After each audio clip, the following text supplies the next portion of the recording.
Selamat malam, Bapak Ibu dan saudara-saudara yang terkasih dalam nama Tuhan Yesus. Terpujilah Tuhan yang kembali mengizinkan kita akan mendengarkan kebenaran firman-Nya lewat hamba-Nya. Untuk menyambut firman Tuhan, mari kita bernyanyi bersama-sama, bertobatlah dan balik pada Bapa.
Mari kita tunduk kepala, kita berdoa. Hati kami siap Tuhan, di mana kami akan mendengarkan Tuhan berbicara lewat kebenaran firman Tuhan. Pakailah hamba-Mu dalam segala kelemahan dan keterbatasan hamba-Mu ini. Kiranya Tuhanlah yang akan memakai dan mengurapi, agar lewat mulut dan bibir hamba-Mu keluar perkataan yang sesuai dengan kebenaran firman-Mu. Dan juga kami pun berdoa untuk saudara-saudari kami, untuk jemaat yang menonton live di rumah mereka masing-masing. Kami berdoa agar kiranya Tuhan juga yang bekerja dalam hati mereka, menolong mereka, agar mereka yang juga menyaksikan lewat live streaming ini, mereka beroleh berkat secara khusus dari Tuhan. Dan Tuhanlah yang akan membuat mereka menyadari akan kesalahannya dan hatinya mau berbalik kepada Tuhan. Sama seperti satu tokoh yang akan kami pelajari malam ini, yaitu Raja Nebukadnezar. Kami berdoa agar kiranya Tuhanlah yang akan bekerja di tengah-tengah ibadah yang kami laksanakan malam ini. Dalam nama Yesus kami siap bersama-sama untuk mempelajari firman Tuhan. Amin. Mari kita akan mempelajari firman Tuhan dari kitab Daniel dalam pasal yang keempat. Kita akan baca ini satu pasal yang cukup panjang, mulai dari ayat 1 sampai ayat yang ke-37, untuk kita bisa mengerti yaitu peristiwa ataupun ini adalah kesaksian pribadi dari Raja Nebukadnezar. Bagi jemaat yang ada di rumah, mari bersama-sama kita akan membaca ayat ini secara bergantian.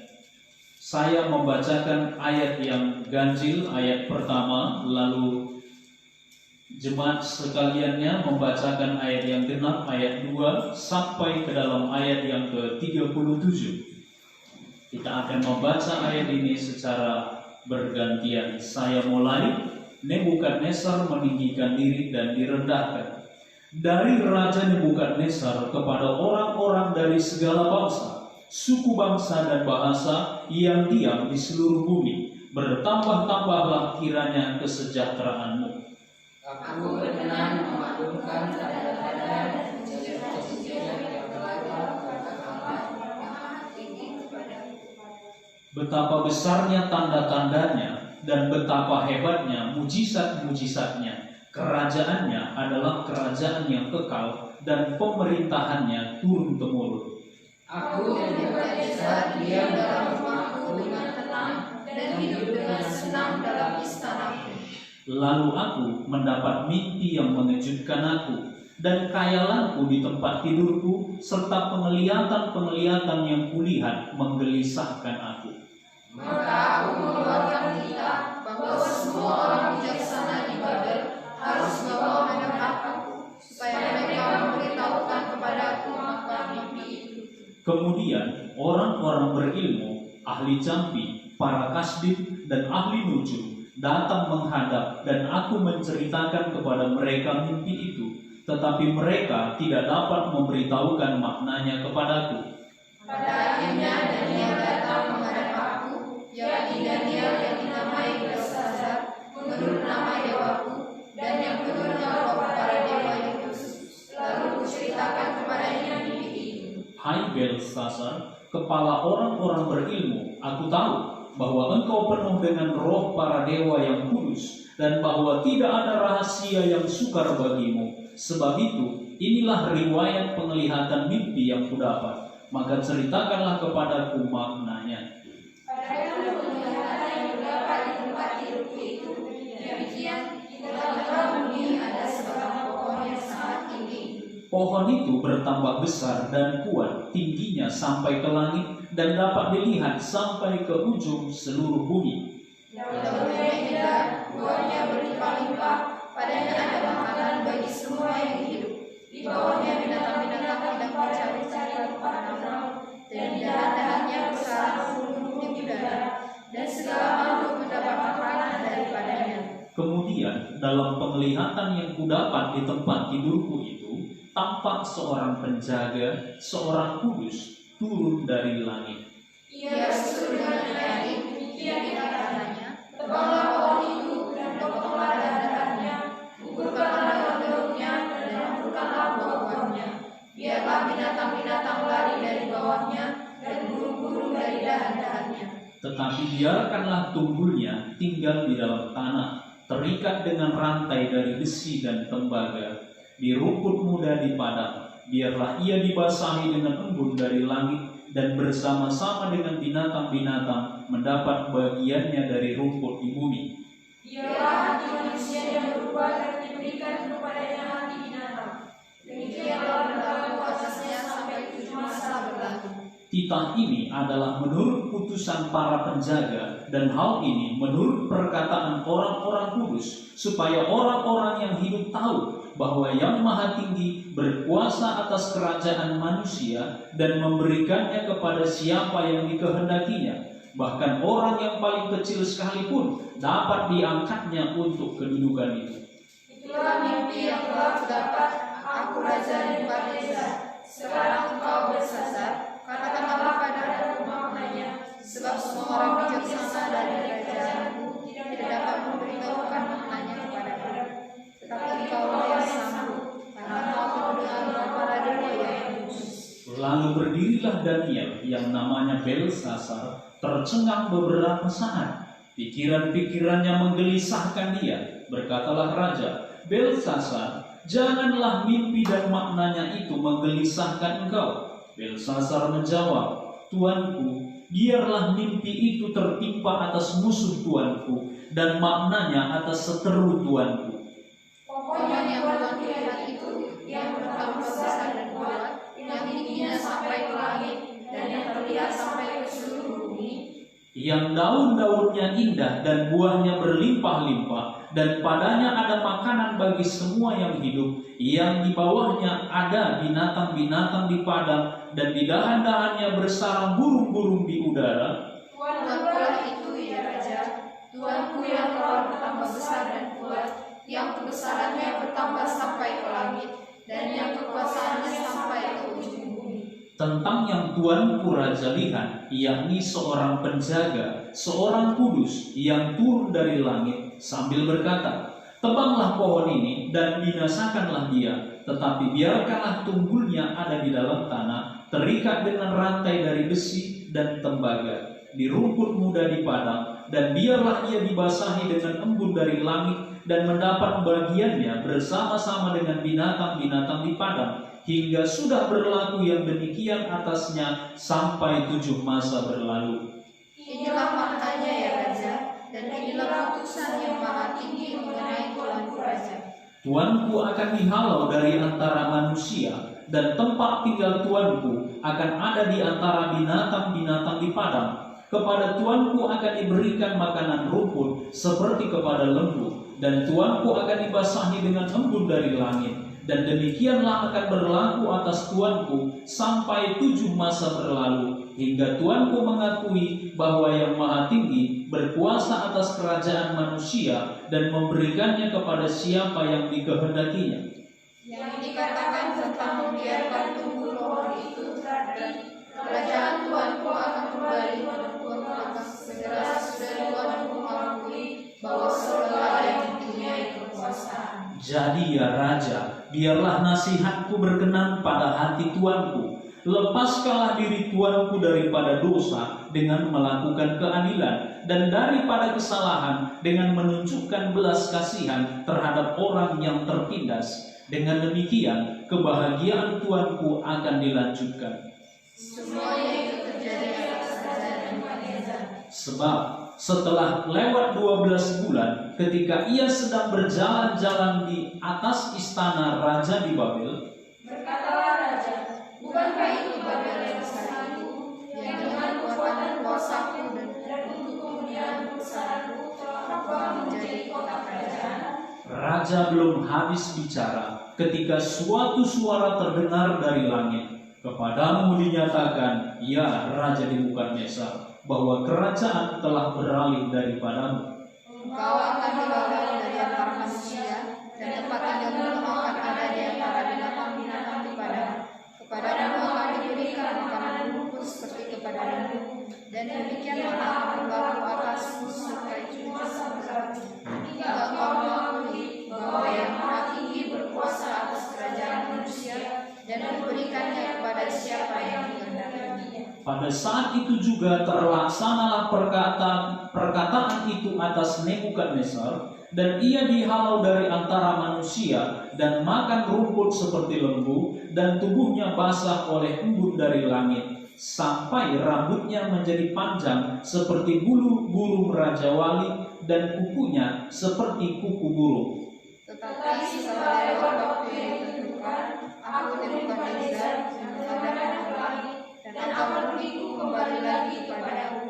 Lalu aku memuji Yang Maha Tinggi dan membesarkan dan memuliakan yang hidup kekal itu, karena kekuasaannya ialah kekuasaan yang kekal dan kerajaannya turun-temurun. Semua penduduk bumi dianggap remeh. Ia berbuat menurut kehendaknya terhadap bala tentara langit dan penduduk bumi, dan tidak ada seorang pun yang dapat menolak tangannya dengan berkata kepadanya, "Apa yang kau buat?"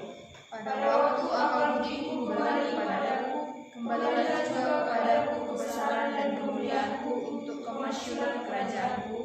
Para menteriku dan para pembesarku menjemput aku lagi.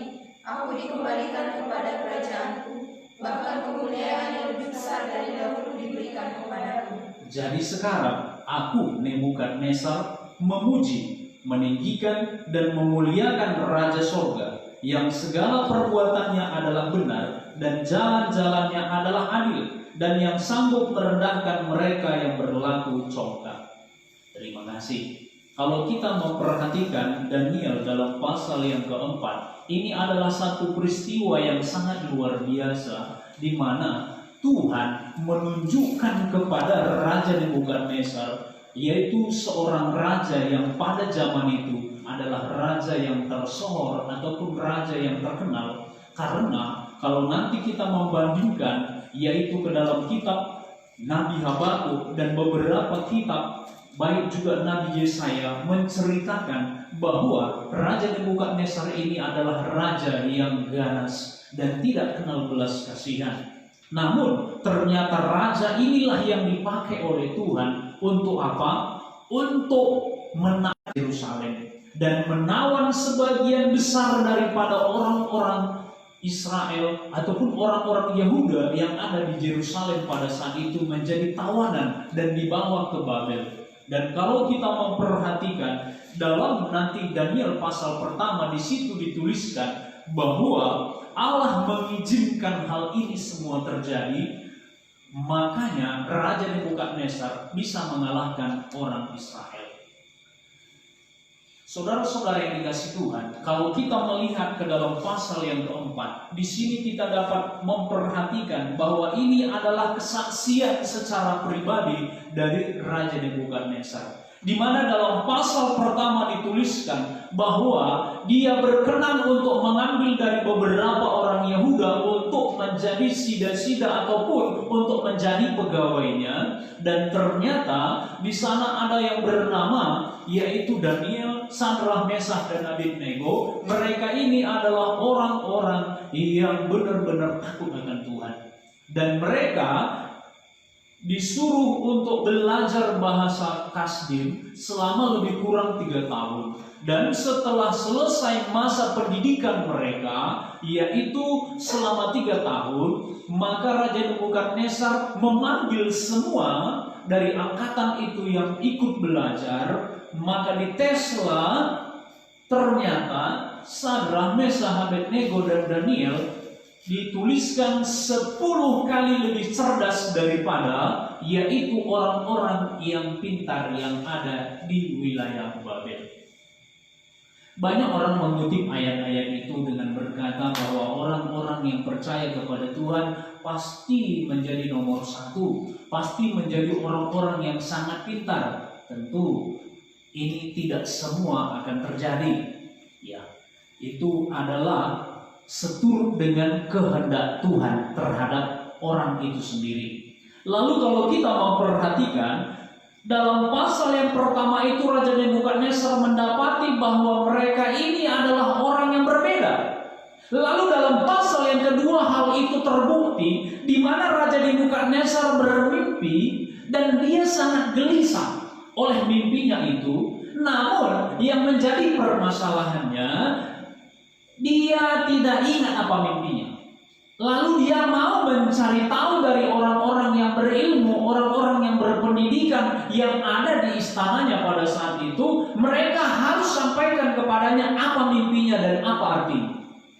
Tentu ini sesuatu yang mengejutkan ya. Dan ternyata Daniel lah yang dipakai Tuhan di sana untuk menceritakan yaitu apa mimpinya dan apa artinya. Lalu sampai ke dalam pasal yang ketiga, oleh anugerah Raja Nebukadnezar, maka Daniel dianugerahi yaitu jabatan yang tinggi, dan jabatan itu diberikan kepada Sadrak, Mesakh, dan Abednego, dan Daniel diangkat menjadi kepala orang-orang berilmu di istananya. Dalam pasal yang ketiga, di mana Raja Nebukadnezar berhasil membangun yaitu sebuah patung yang sangat tinggi, dan dalam pentabisan patung itu maka diundanglah semua pegawai-pegawainya ataupun pejabat-pejabatnya untuk menghadiri pentabisan itu. Maka dalam pasal yang ketiga, kalau nanti kita memperhatikan, di sana pun Allah menunjukkan bahwa Dia adalah Tuhan atas manusia. Sehingga kalau nanti kita membaca dalam pasal yang ketiga itu, Sadrak, Mesakh, dan Abednego siap mati oleh karena imannya, karena perintah raja. Semua pegawai-pegawainya yang diundangnya itu harus menyembah kepada dewa yang sudah didirikannya.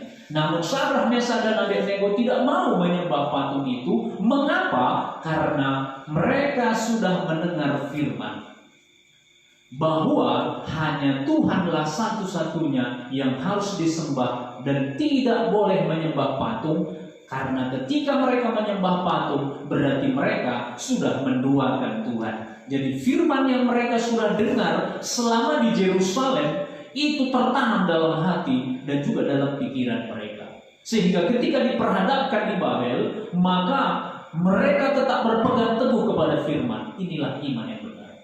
Lalu kalau kita memperhatikan dalam pasal yang keempat, sekarang di sini muncul lagi masalah di mana Raja Nebukadnezar adalah raja yang ditambahkan Tuhan yaitu kebesaran dan kemuliaan. Sehingga semakin banyak yaitu negara-negara yang sudah dikalahkan ataupun ditaklukkannya. Dengan cara itu, maka bagaimana banyak di antara bangsa-bangsa itu akhirnya ditawan, dibawa ke Babel, dan mereka inilah yang dipaksa untuk membangun yaitu kota-kota yang ada di Babel. Bangunan-bangunan yang didirikan oleh Raja Nebukadnezar ini adalah bangunan-bangunan yang luar biasa tingginya, dan dia juga untuk menyenangkan hati istrinya, dia membangun taman-taman gantung. Bayangkan ya, ada bisa pada zaman itu mereka berhasil membangun taman-taman yang digantung. Ya, ini adalah kemampuan yang Allah sudah berikan yang luar biasa pada zaman itu. Kalau kita memperhatikan, setelah Raja Nebukadnezar melihat semua apa yang dia sudah kerjakan, maka bagaimana di sini? Ternyata dia sangat berbangga diri. Maka akhirnya dia direndahkan Tuhan.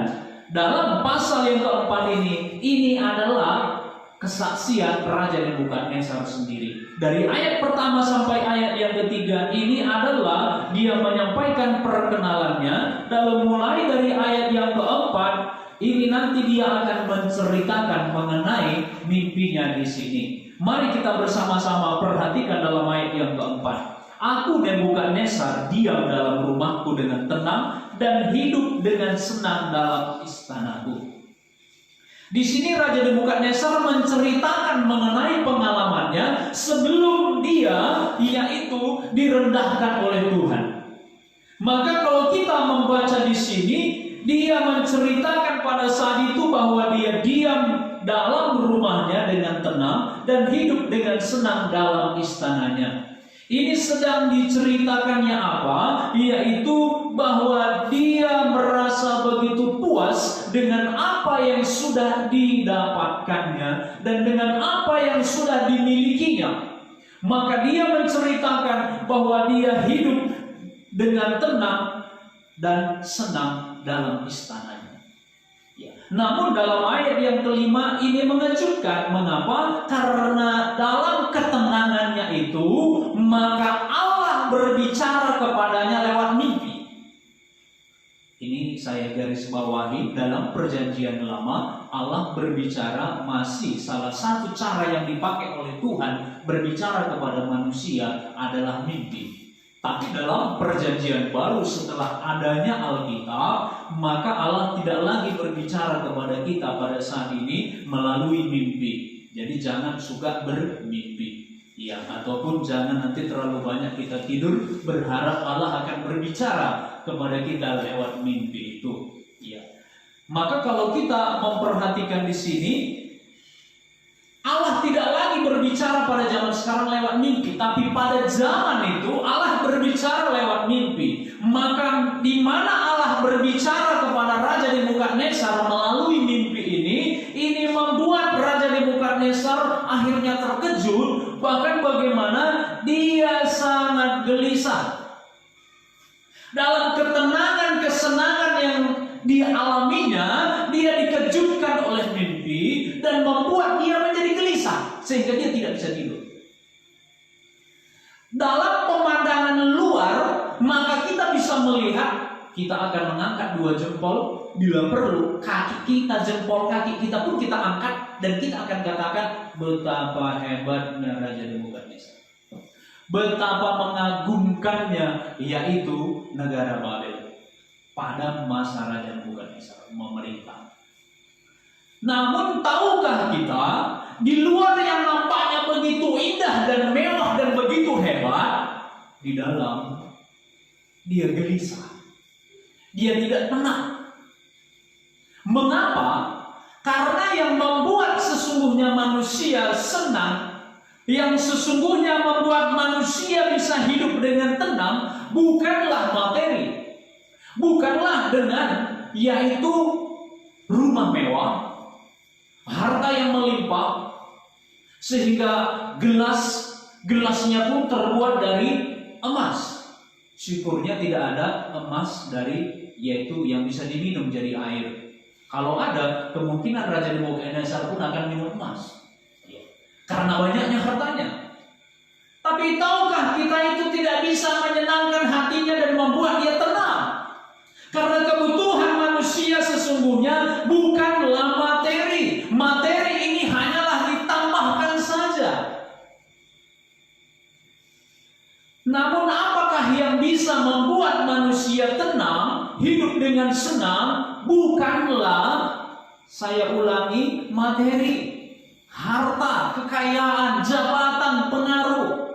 Berapa banyak manusia sekarang ini mengejar seperti yang diperjuangkan oleh Raja Nebukadnezar? Berapa banyak manusia sekarang ini yang berusaha memiliki seperti yang dimiliki oleh Raja Nebukadnezar? Sehingga dengan cara apapun mereka akan perjuangkan demi mendapatkan harta, kekayaan, jabatan, bahkan namanya dikenal di seluruh dunia. Sehingga sekali dia menyanyi, mungkin followernya begitu banyak, begitu ya. Sehingga langsung berapa puluh juta orang menontonnya karena sangat terkenal. Ya. Tapi itu belum ada ya. Lalu kalau kita memperhatikan di sini, inilah yang diperjuangkan selama ini tidak memberi ketenangan. Allah membuat dia gusar, membuat dia gelisah. Oleh karena apa? Mimpi. Rupanya raja yang begitu hebat, agung, dan dikatakannya dia hidup dengan tenang dan senang, bisa digelisahkan dengan mimpi. Mungkin kalau ada raja-raja yang datang mengepung negaranya, dia akan hadapi dengan penuh keberanian. Dia tidak takut dan dia tidak akan gelisah. Tapi mimpi di mana Allah berbicara kepada dia, ini sudah membuat dia gelisah dan tidak tenang. Lalu kalau kita memperhatikan dalam kegelisahannya, dalam ayat yang ke-6, maka dia mengeluarkan perintah. Dia mengeluarkan satu keputusan supaya dipanggil semua orang-orang yang pintar yang ada di istananya. Yaitu diceritakan dalam ayat yang ke-7, orang-orang berilmu ataupun orang-orang berpendidikan pendidikan, ahli jampi, para kasbin, dan ahli nujum. Semuanya datang menghadap dia. Lalu Raja Nebukadnezar menceritakan mimpinya yang membuat dia gelisah. Namun apakah mereka dapat menemukan jawabannya dan memberikan yaitu arti dari mimpinya? Ternyata tidak. Berapa banyak sekarang ini orang-orang ketika mendapat ada masalah, kemana mereka pergi mencari pertolongan, mencari jalan keluar? Bukan kepada Tuhan, tapi kemana? Mereka mencari orang-orang pintar, sama seperti Raja Nebukadnezar. Mencari orang-orang yang bisa membantu dia. Dalam pikirannya, ini adalah orang-orang yang bisa diandalkan untuk hal itu. Tapi ternyata orang-orang yang dia banggakan, yang dia andalkan selama ini tidak bisa menolong dia.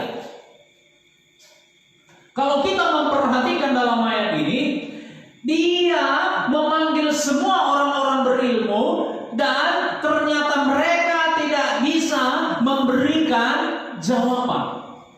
Mereka tidak bisa menemukan apa arti dari mimpi itu. Mengapa? Karena mimpi ini di mana Allah berbicara dan tidak semua orang akan mengetahui apa yaitu arti dari mimpi itu. Hanya orang-orang yang pada zaman itu adalah orang-orang yang sudah memiliki hubungan secara pribadi dengan Tuhan. Raja Nebukadnezar, dia belum memiliki hubungan secara pribadi dengan Tuhan. Atau dalam bahasa yang gamblangnya kita katakan, dia belum bertobat. Yang dia percayai adalah dewa-dewa. Sehingga Daniel itu nanti disebutnya, diberikannya namanya, digantinya namanya menjadi Belsasar. Itu dari salah satu nama dewanya, Dewa Bel. Mengapa? Karena dia melihat bahwa Daniel ini dipenuhi oleh roh dewa-dewa yang kudus. Jadi dalam keyakinan Raja Nebukadnezar ada dewa-dewa yang jahat, ada dewa-dewa yang baik. Maka Daniel ini dipenuhi oleh roh dewa-dewa yang kudus. Itu dalam pemikirannya. Mengapa? Karena dia belum mengenal Tuhan yang hidup. Dia belum mengenal Tuhan yang berkuasa. Barulah nanti disinilah Tuhan mau memperkenalkan dirinya lebih jauh dalam hidup Raja Nebukadnezar. Sehingga kita akan mempelajari bagaimanakah pada akhirnya pengenalannya itu bisa berubah. Kalau kita memperhatikan di sini, setelah orang-orang berilmu itu dipanggil semua dan mereka tidak memberikan jawaban yang tepat, maka bagaimana di sini jalan terakhir Daniel? Maka akhirnya Daniel dipanggil menghadap. Maka dalam ayat yang ke-8 dan ayat yang ke-9 ini adalah dialognya dengan Daniel yang digantinya namanya menjadi Belsasar. Kenapa? Karena dia melihat bahwa Daniel ini orang yang berbeda. Tidak ada sesuatu yang sukar di matanya. Itu menurut pandangannya. Ya. Padahal kalau nanti kita mundur ke belakang, dalam pasal yang kedua, Daniel sudah pernah menceritakan bahwa bukan dia bisa menceritakan apa arti mimpi itu, bukan oleh karena kemampuannya, bukan oleh karena kepintarannya, tapi itu adalah karena Tuhan. Ada Tuhan di sorga yang memberikan itu kepadanya. Tapi Raja Nebukadnezar belum mengerti dan dia belum kenal. Mengapa? Karena juga dalam pemikirannya orang-orang Yehuda itu bisa ditaklukkan, berarti Allah yang melindungi mereka tidak bisa melindungi mereka. Allah yang selama ini menjagai mereka, sekarang Allah itu pun sudah dikalahkan. Sehingga orang-orang Yehuda itu bisa ditawar. Berarti Allah yang mereka banggakan, yang mereka andalkan selama ini tidak bisa melepaskan mereka. Ini dalam pemikiran Raja Nebukadnezar ataupun orang-orang Babel pada masa itu. Maka kalau kita memperhatikan di sini keyakinannya kepada Daniel sangat besar, di mana dia tahu bahwa Daniel ini sanggup, tidak ada sesuatu yang sulit bagi dia. Lalu dia mulai menceritakan arti dari mimpi yang sudah didapatkannya itu, maka diceritakannya semua tentang hal itu. Lalu kalau nanti kita memperhatikan mulai dari ayat yang ke-19, di sini Daniel mulai dia berdiri dan menceritakan mengenai arti mimpi itu. Maka hal itu nanti bisa kita baca mulai dari ayat yang ke-20. Mulai dari ayat yang ke-20 ini nanti sampai ke dalam ayat yang ke-26, inilah arti dari mimpinya itu. Lalu dalam ayat yang ke-27 ini adalah nasihat Daniel. Ya. Jadi bagaimanakah dalam mimpi Raja Nebukadnezar ini Allah berbicara kepadanya bahwa ternyata dia adalah raja yang tidak lagi hormat kepada Tuhan. Dia tidak mengakui bahwa ada Allah di atas segala Allah yang selama ini dipercayainya, bahwa Allah itu adalah Allah yang hidup dan mengawasi setiap manusia. Itu tidak diakuinya. Bukan tidak diketahuinya, tapi tidak diakuinya. Jangan-jangan kita pun seperti itu. Kita berpikir kita bisa ada, kita bisa hidup, kita tidak akui itu adalah karena Dia. Karena Tuhan yang hidup dan berkuasa itu. Bukan karena kita. Maka kalau kita melihat nanti dari peristiwa Raja Nebukadnezar ini tidak jauh berbeda pada zaman kita sekarang ini. Apa maksudnya tidak jauh berbeda? Yaitu Allah pada zaman kita sekarang ini sedang menunjukkan kepada manusia di seluruh dunia bahwa ada Allah yang mengawasi manusia. Ada Allah yang memantau manusia.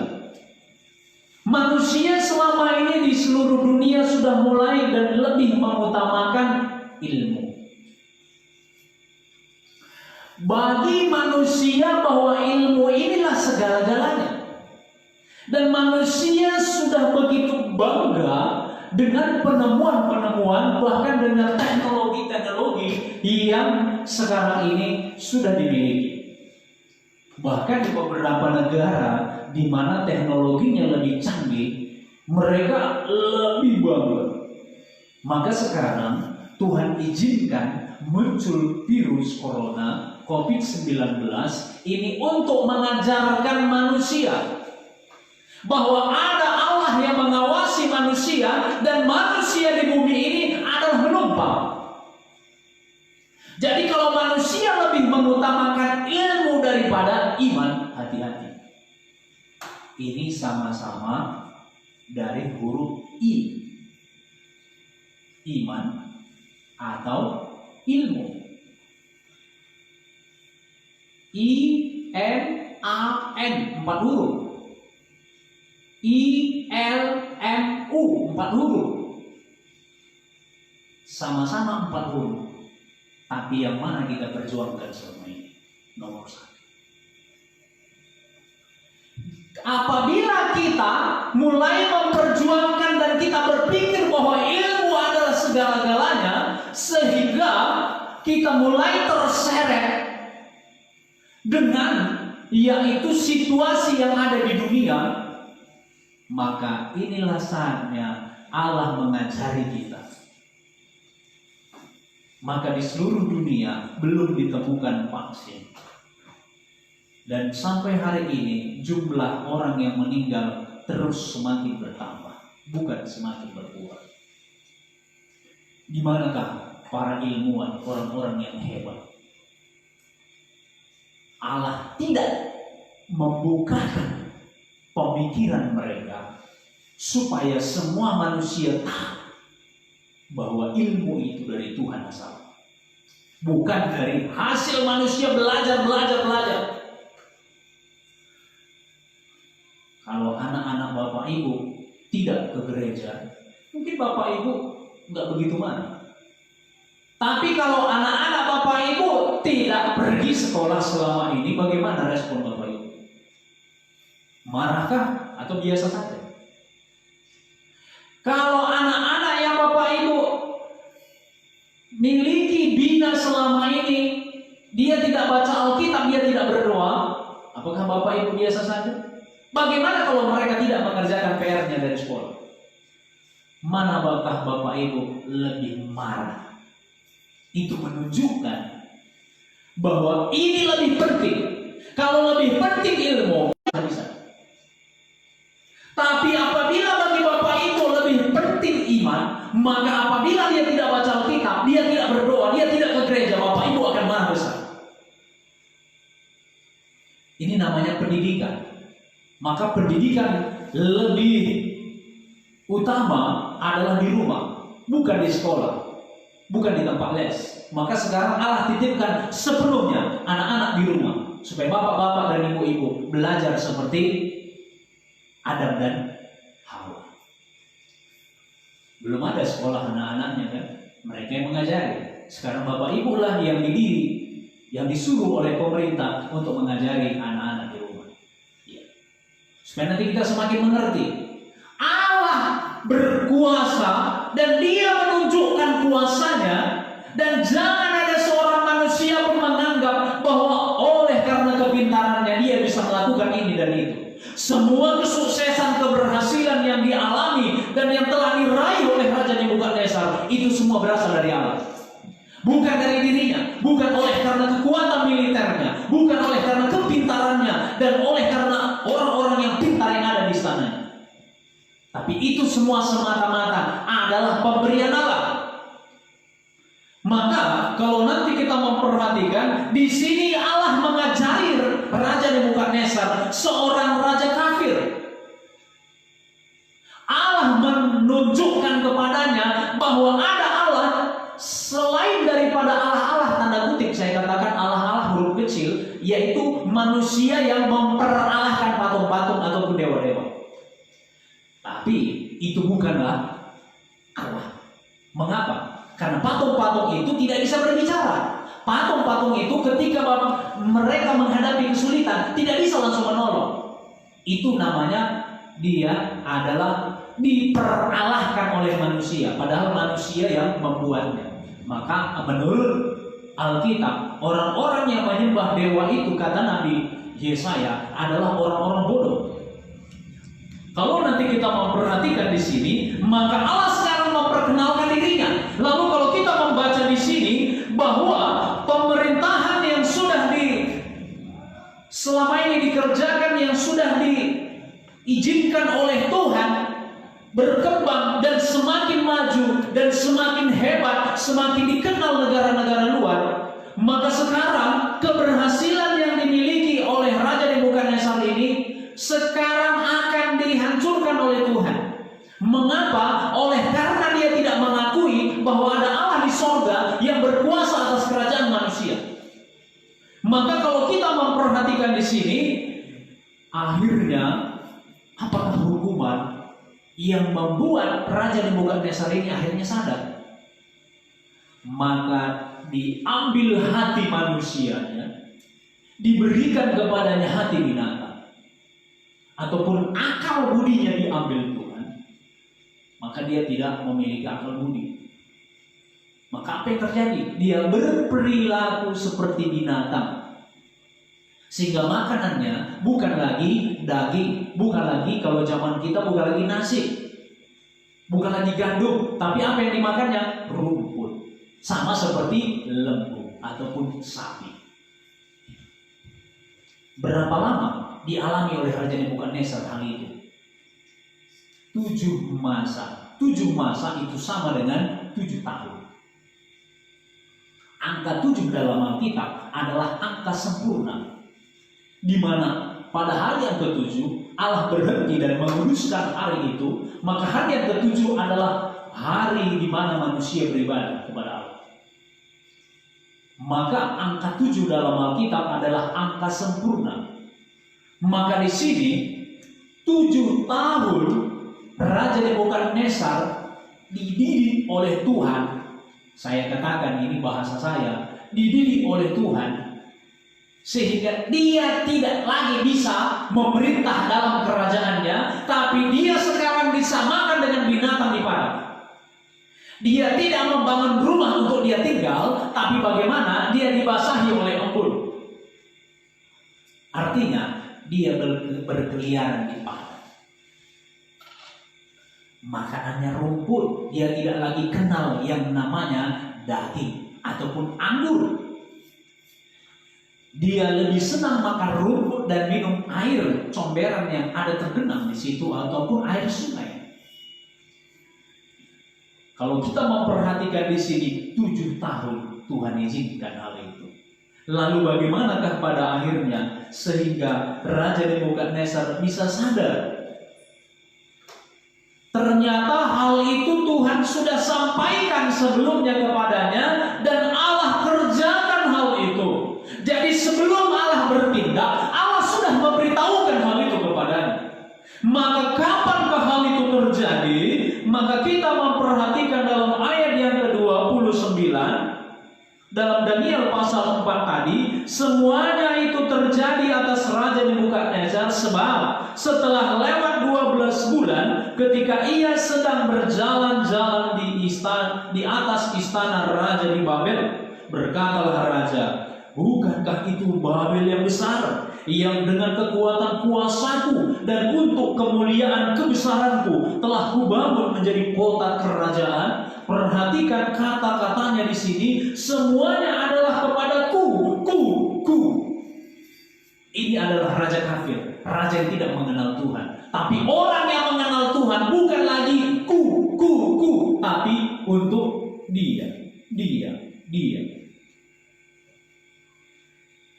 Maka kalau kita memperhatikan di sini, Allah begitu sabar kepada dia. 12 bulan Tuhan izinkan, di mana dia menantikan, yaitu apa yang Tuhan sudah sampaikan, yaitu firman yang Tuhan sudah sampaikan melalui mimpi. 12 bulan, 1 tahun Tuhan membiarkan dia. Namun ternyata dalam 1 tahun itu tidak ada perubahan. Dia tetap saja tidak mau bertobat. Dia tidak mendengarkan nasihat daripada Daniel. Lalu Bapak Ibu saudara-saudara yang dikasihi oleh Tuhan, berapa lamakah Allah akan izinkan yaitu virus corona melanda dunia? Kita tidak tahu. Berapa banyak selama ini firman Tuhan yang sudah kita dengar dan kita abaikan? Berapa banyak selama ini kita sudah membaca Alkitab, namun kita tidak mempercayai akan hal itu? Maka pada akhirnya kesabaran Allah itu akan hilang. Sehingga Allah izinkan sekarang beribadah pun kita tidak bisa lagi bersama.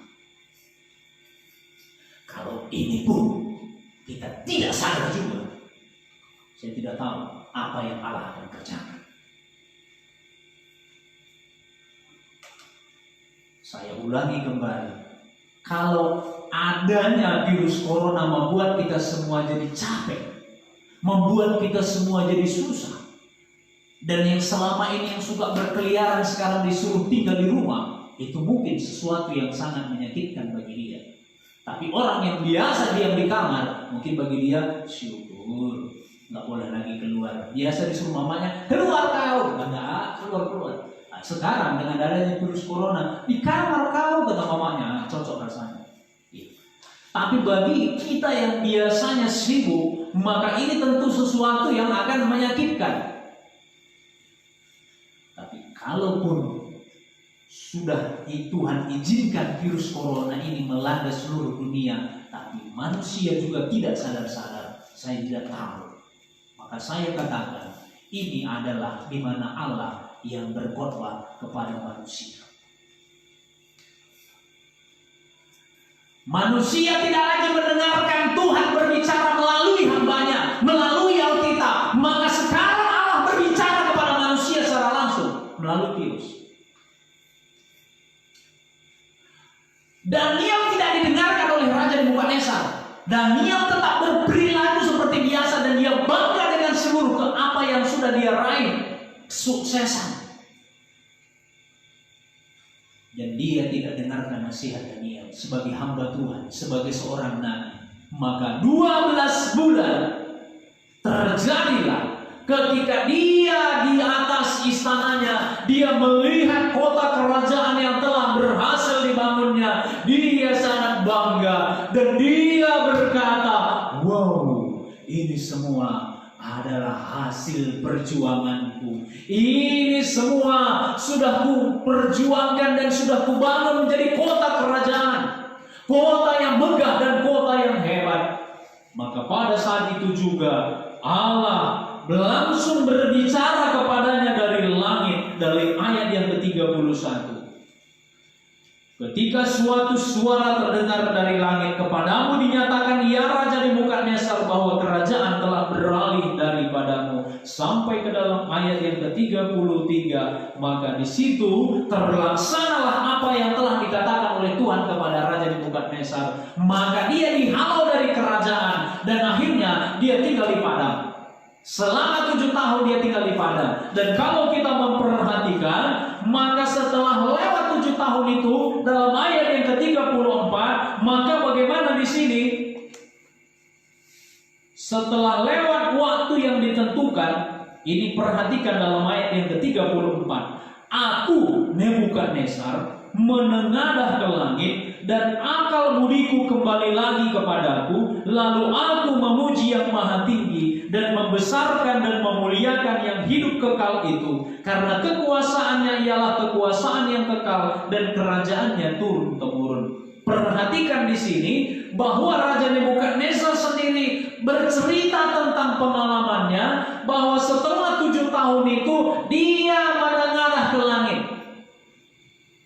Selama ini kemana dia menengadah? Bukan ke atas, tapi ke bawah.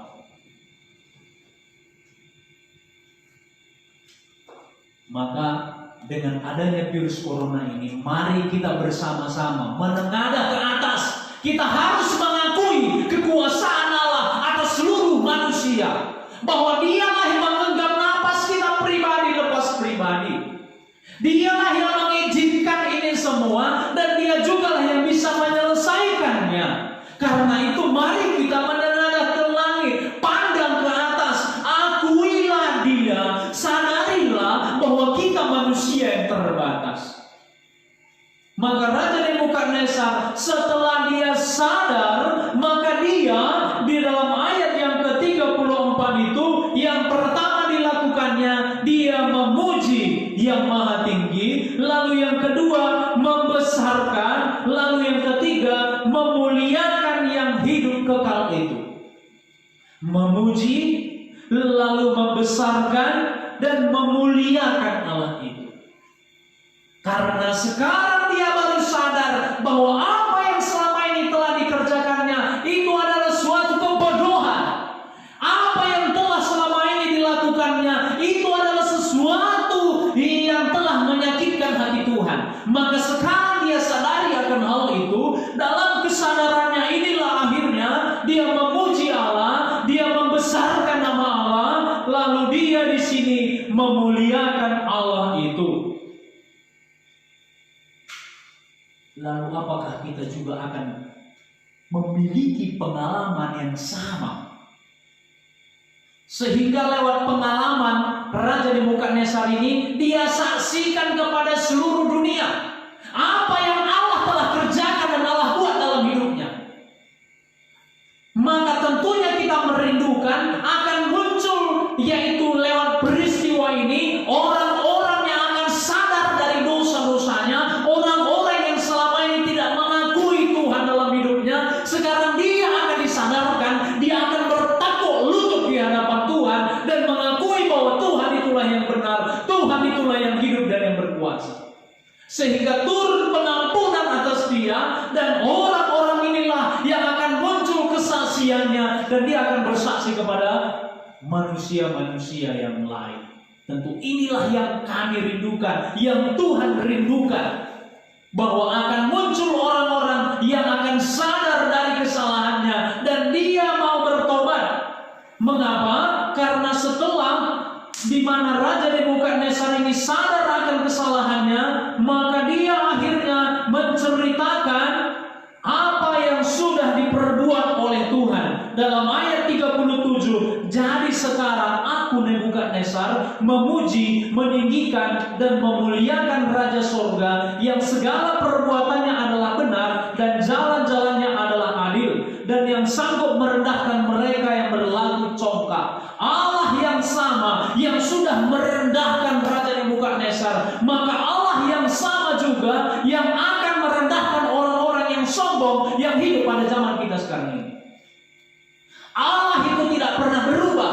Yang berubah itu adalah tindakan Allah. Cara Allah bekerja berubah zaman dulu dengan zaman sekarang, tapi Allah itu tidak pernah berubah.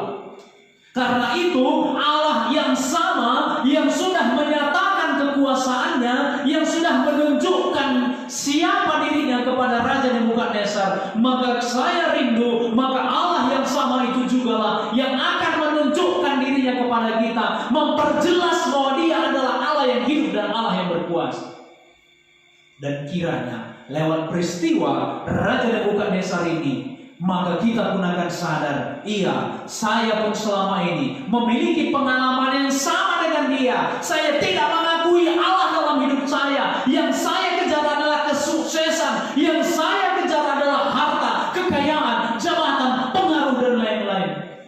Yang saya tahu itu semua akan ditinggalkan, tapi itu yang saya perjuangkan. Saudara-saudara yang dikasihi Tuhan, lewat firman Tuhan malam hari ini, sadarilah bahwa apa yang kita perjuangkan, yang kita banggakan, yang kita anggap adalah sesuatu yang sangat luar biasa, itu suatu hari kita akan tinggalkan. Karena begitu manusia mati, apapun yang telah dia raih tidak bisa dibawanya. Karena manusia mati tidak sama seperti binatang mati. Manusia harus menghadapi penghakiman. Sebab jelas Alkitab menuliskan bahwa manusia telah ditetapkan untuk mati satu kali, dan sesudah itu akan dihakimi oleh Allah. Kiranya Tuhan berkemurahan kepada kita, menolong kita, sehingga pengalaman yang sama akan kita alami, yaitu pengenalan yang sudah Allah taruhkan dalam diri Raja Nebukadnezar. Juga kita akan mengenal Allah yang sama, Allah yang luar biasa itu. Mari kita berdoa. Tuhan Yesus, kami bersyukur karena firman Tuhan telah kami baca dan telah kami pelajari. Dan lewat firman Tuhan inilah akhirnya menyadarkan kami bahwa sesungguhnya apa yang kami perjuangkan selama ini itu adalah fana adanya, dan itu akan kami tinggalkan. Dan kalau kami mati, tidak bisa kami bawa semuanya itu. Tuhan, dengan adanya virus corona yang melanda negara kami, ini juga menyadarkan kami bahwa semua, yaitu apa yang kami banggakan selama ini, tidak bisa menolong kami. Tuhan, karena itu berkemurahanlah kiranya Tuhan kepada setiap orang yang sudah menyaksikan tayangan ini, agar kiranya mereka yang selama ini memiliki pengalaman yang sama seperti Raja Nebukadnezar, maka kiranya pengalaman bertobatnya Raja Nebukadnezar ini juga akan menjadi pengalaman mereka. Tuhan kiranya berkemurahan, menarik hati mereka satu demi satu. Kami bersyukur buat firman yang sudah kami pelajari malam ini. Dalam nama Yesus kami bersyukur. Amin. Kiranya Tuhan Yesus memberkati kita.